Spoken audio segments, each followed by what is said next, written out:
नमस्कार. दुसऱ्या भागामध्ये पुन्हा एकदा स्वागत.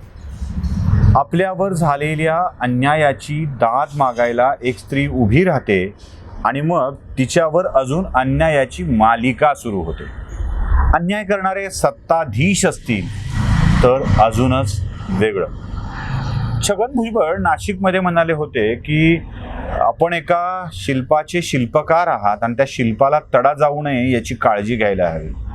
बहुतेक महाराष्ट्रातले सगळेच शिल्पकार आपल्याच शिल्पाला तडा द्यायला निघालेली आहे. असंच हे पण एक शिल्प आहे जे शिल्पकारांच्या सोबत राहून घडायचा प्रयत्न करत होतं, पण त्याला तडा देण्याचं काम होत आहे. केस काय मी तुम्हाला फारशी सांगणार नाही आहे, कारण ती तुम्हाला माहीत आहे.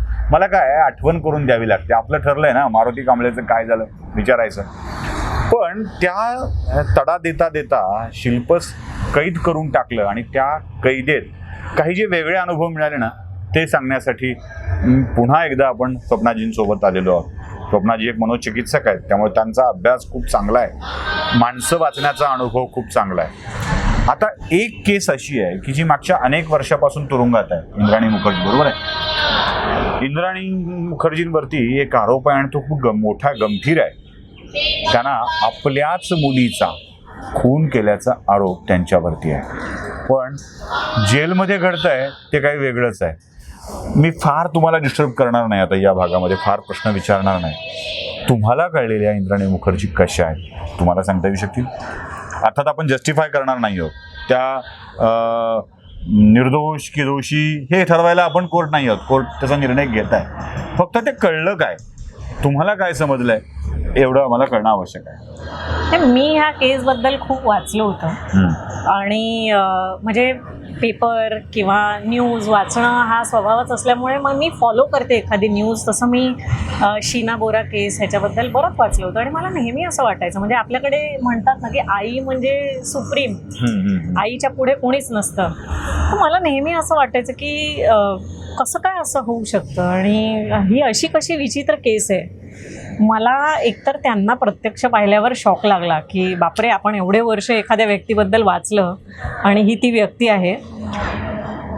मला आधी कळेच ना की मी या व्यक्तीशी बोलावं की नाही. त्या तशा फार कोणाशी बोलत नाहीत, पण बोलायला यायच्या त्या, कारण त्यांना तिथे काही लोक मा म्हणतात, काही लोक दिदी म्हणतात. हे ऐकूनच मला थोडंसं असं धक्कादायक वाटायचं. मा म्हणताना म्हणजे आणि त्या सगळ्यांना अगदी आवर्जून मदत करतात. म्हणजे कुणालाही काही प्रॉब्लेम असेल, बरं नाही वाटत आहे किंवा कोणी फोन करून आलं घरी आणि थोडंसं उदास दिसतंय तर त्या जाऊन बोलतील.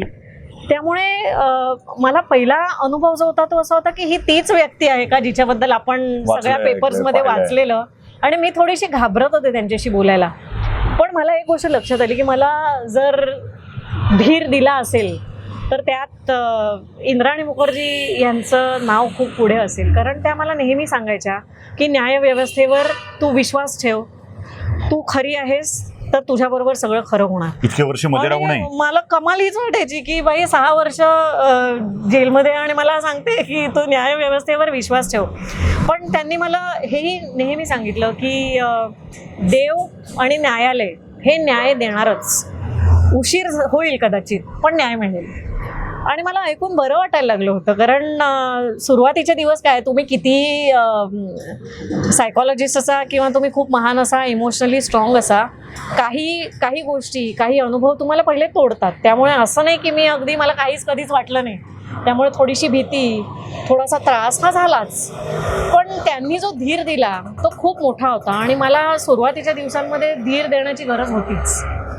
त्यांनी मला प्रत्येक वेळेला सांगितलं की मी सांगते स्वतःला नेहमी की जे काय आहे ते देव डिसाईड करेल, आता मला काहीच डिसाईड करायचं नाही. आणि मला वाटतं तेही मी आत्मसात केलं की देवाला वाटतं तेव्हा आपलं जे काय व्हायचं ते होणार आहे. त्यामुळे सोडून द्या ना.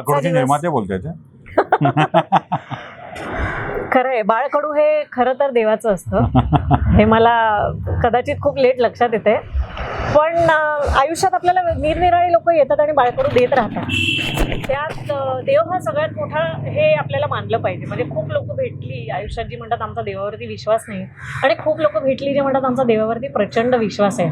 आता ज्यांचा प्रचंड विश्वास आहे ना त्यांच्याबद्दल मला जास्त आत्मीयता वाटते, कारण ते आयुष्य सोपं करतात. बऱ्याच गोष्टींमध्ये आपल्या हातात काहीच नसतं. जसं मी काही लोक पाहिली की जे 3-3 वर्ष 4-4 वर्ष तिथेच जेलमध्ये आहेत आणि त्यांचं काय होणार आहे त्यांना माहितीच नाही, पण ते तरीही सांगतात की देवावर विश्वास ठेव आणि न्यायव्यवस्थेवर विश्वास ठेव. हे ऐकून मला खूप बरं वाटलं, कारण माझा जो विश्वास होता देवावरचा आणि न्यायव्यवस्थेवरचा तो वाढलाय आता. जो कुठेतरी असा डळमळीत झाला होता ना, तो वाढलाय निश्चितच. आणि इंद्रायणी मुखर्जी यांचा ह्याबद्दल मी आभार मानते. त्यांनी मला कठीण परिस्थितीमध्ये पण आपण खूप काही चांगलं करू शकतो, लोकांना मदत करू शकतो, हे त्यांनी मला सांगितलं. मीही लोकांना मदत करायला सुरू केली. म्हणजे तो गुण आहेच की लोकांना मदत करायची. आता मला लक्षात आलं की आपल्याला जे जमतं ते तर आपण नक्कीच करू शकतो ना जिथे आहोत तिथे. त्यामुळे तिथे एक प्रथा आहे की लोकांना आठवड्यामध्ये कॉल जेव्हा मिळतो तेव्हा आपल्या फॅमिलीचे कॉल झाल्यावरती लोक थोडेसे उदास होतात. मी बघितलं की जो कोण उदास होऊन येतो त्याच्याशी कोणीतरी उभं राहून गप्पा मारतो, त्याला एकटं सोडत नाही.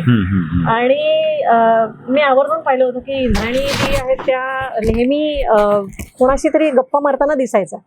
म्हणजे समजून जा की तो माणूस उदास आहे, त्याचा कॉल झालाय किंवा काहीतरी बिनसलंय आणि त्याला काहीतरी काउन्सिलिंग करतायत. म्हणजे मला असं वाटलं की त्या स्वतःहून झालेल्या काउन्सिलर आहेत तिथे आणि अनेकांना मदत करत असतात.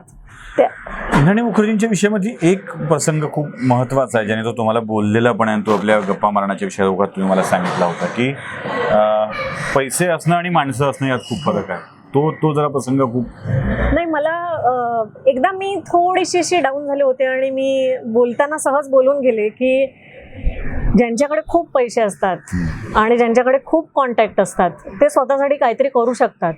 आणि ह्या देशामध्ये या राज्यामध्ये असंच चालतं. म्हणजे आता माझ्याकडे फार पैसे नाही आहेत किंवा माझ्याकडे फार पॉवर नाही आहे, मग माझं काय होणार.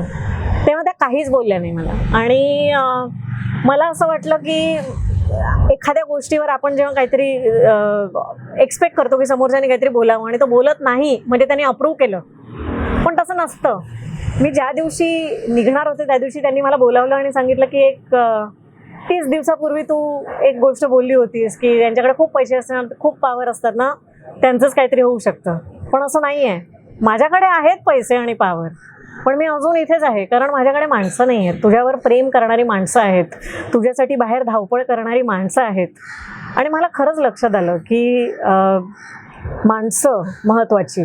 पैसे आणि पॉवर काय येते जाते राहते, पण आपल्याकडे असलेली माणसं ही खूप महत्त्वाची असतात. माणसं असणं महत्त्वाची असतात. कधी कधी आपली समजलेली माणसं सुद्धा खूप मोठा धोका देत असतात. अर्थात तोही अनुभव त्यांनी घेतला आहे. म्हणजे आपल्याच माणसांनी धोका दिल्यावरती त्या आत गेल्यात आणि तिथे माणसांचं असणं महत्त्वाचं किती आहे तेही शिकून आलं. म्हणजे दोन्ही आहे ना, की ज्यांच्यावरती कमालीचा विश्वास ठेवलाय त्याच माणसांनी गडबड केली आणि तुम्ही आतमध्ये गेलात, आणि ज्यांच्यावरती काहीच संबंध नव्हता, ज्यांच्यावरती आपले समज वेगवेगळे होते. आणि सगळ्यात मोठी गोष्ट ही की जी आपल्या लेकीच्या खुणात आत गेली आहे ना ती लोकांची माँ झाली आहे, तिथे लोकांची काळजी घेते. काय असेल या जेलची दुनिया सांगता येत नाही. या जेलच्या दुनियेतल्या आणखी काही बऱ्याच गमती जमती आपल्याला जाणून घ्यायच्या आहेत. मी गमती जमती हाच शब्द वापरतो कारण तिथे माणूस जातो खूपच वाईट स्थितीमध्ये आणि तिथेही काही शिकत असेल तर ते खरंच गमती जमती या प्रकारातच घ्यावं लागेल. कारण बाहेर पडताना थोडंसं मनात तरी पॉझिटिव्हिटी येते. अर्थात हे सगळं आपण का करतो याची कल्पना तुम्हाला आहे. स्वप्ना पाटकर कशासाठी आतमध्ये गेल्यात याची कल्पना तुम्हाला आहे. त्या बाहेर कशा आल्यात याचीही कल्पना तुम्हाला आहे आणि त्यांचे वाद कोणाशी आहेत याचीही कल्पना तुम्हाला आहे. सत्तेशी प्रचंड संघर्ष करून सुद्धा त्यांनी 52 दिवस जेलमध्ये घातल्यानंतर जे काही शिकलंय ना ते खरंच खूप महत्त्वाचं आहे. भेटूया तिसऱ्या भागात.